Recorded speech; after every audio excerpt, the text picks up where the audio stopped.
السلام علیکم اسٹوڈنٹس، آج ہسٹری تھرڈ ایئر کا لیکچر نمبر 4 ہے اور آج ہم سرزمین عرب کے بارے میں پڑھیں گے۔ ہم لوگوں نے ان کی جغرافیائی خد و خال پڑھے، اس کے علاوہ ہم لوگوں نے اس کی جغرافیکل لوکیشن جو ہے علاقائی تقسیم سارا کچھ پڑھا۔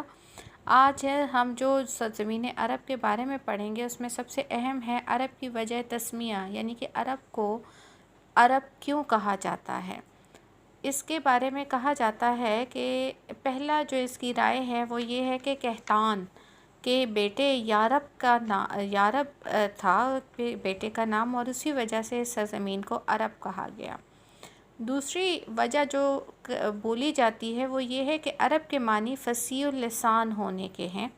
ظاہری بات ہے کہ عرب لوگ اپنی زبان پر فخر کرتے تھے اور وہ اپنے آپ کو عرب اور باقی سب کو عجم یا عجمی یعنی گونگے قرار دیتے تھے۔ تیسری جو اس کی وجہ تسمیہ ہے وہ یہ ہے کہ عرب صحرا کے لفظوں میں بھی بولا جاتا ہے اور سرزمین عرب میں وسیع صحرائی علاقہ موجود تھا، جس کی وجہ سے اسے عرب کہا جانے لگا۔ عرب کے جو دو اہم قبائل ہیں ان میں پہلا ہے بنو عدنان کا اور دوسرا ہے بنو کہتان کا۔ جو ہے عذاب الہی کے نتیجے کے طور پر عاد و سمود کی جو تباہی کے بعد عرب سے اس کے قدیم اور اصل جو باشندے تھے وہ ختم ہو گئے۔ بعد میں حضرت نوح علیہ السلام کے بیٹے سام کی نسل اس جزیرے میں آباد ہوئی اور سام کے بیٹے کہتان کے نام پر وہ بنو کہتان کہلائی۔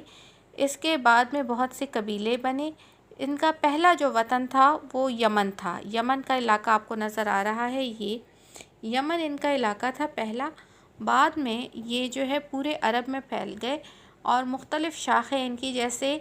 بنو غسان نے شام میں اپنی آبادیاں قائم کی۔ شام کا علاقہ آپ کو نظر آ رہا ہے کہ اس کے ساتھ ساتھ یہ ایریا جو تھا یہ بنو غسان کا تھا۔ اس کے علاوہ جو ہے بنو غسان کے علاوہ جو ہے بنو لہم نے ایران کی سرحد کے قریب جو ہے وہ آباد ہوئے۔ یہ ایران کی سرحد کے قریب یہ والے علاقے تھے، یہاں پر آباد ہوئے یہ لوگ۔ اس کے علاوہ تیسرا قبیلہ ان کا جو تھا وہ انہوں نے جو ہے وہ مکہ کے گرد و نواح، یہ مکہ دیکھیں، یہ مکہ کا علاقہ ہے،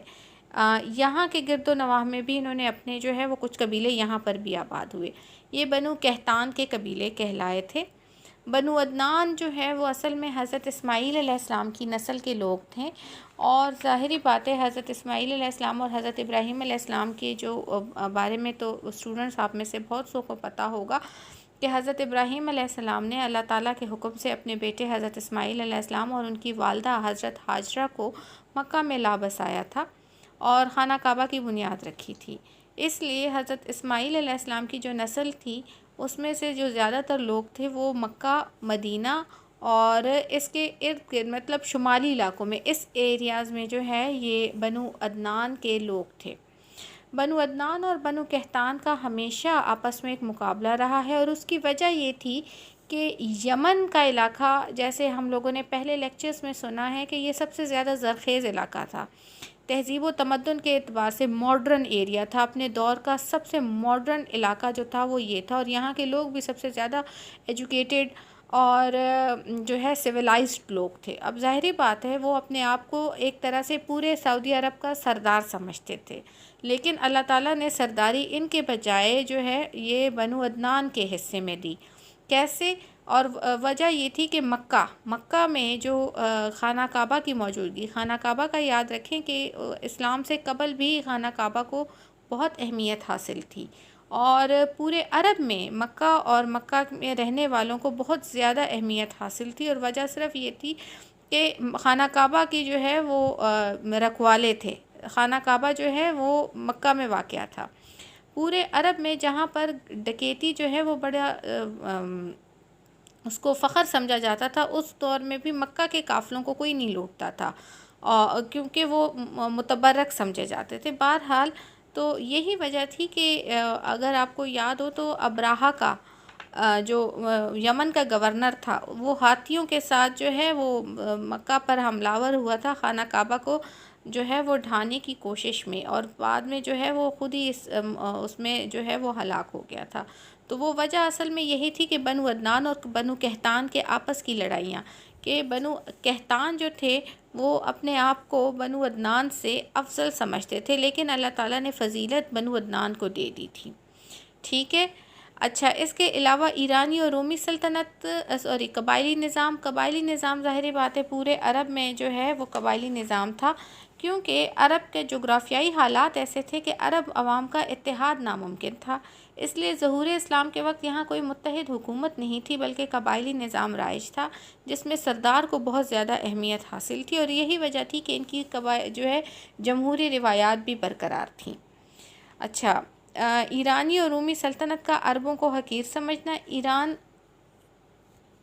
ایران اور شام کے جو علاقہ ہے یا رومن امپائر، اس وقت یہ رومن امپائر کہلاتا تھا، تو رومن امپائر اور ایران کا جو ہے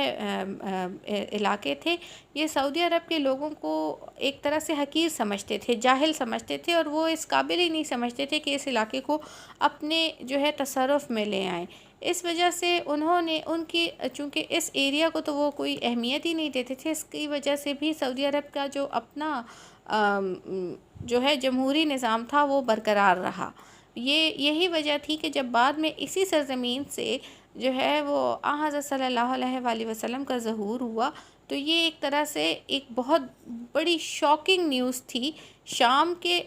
رومن امپائر کے لیے، اور ایرانین کیسر و کسریٰ کے جو امپائر تھے ان کے لیے بہت حیرت کی بات تھی کہ عرب کے لوگ بھی آ کر ان پر اٹیک کر سکتے ہیں اور ان کے سپر پاورز کو تباہ کر سکتے ہیں، یہ ان کے لیے بہت اہم جو ہے حیرت کی بات ہوتی تھی۔ یہاں تک ہمارا آج کا لیکچر ختم ہوتا ہے۔ جزاک اللہ۔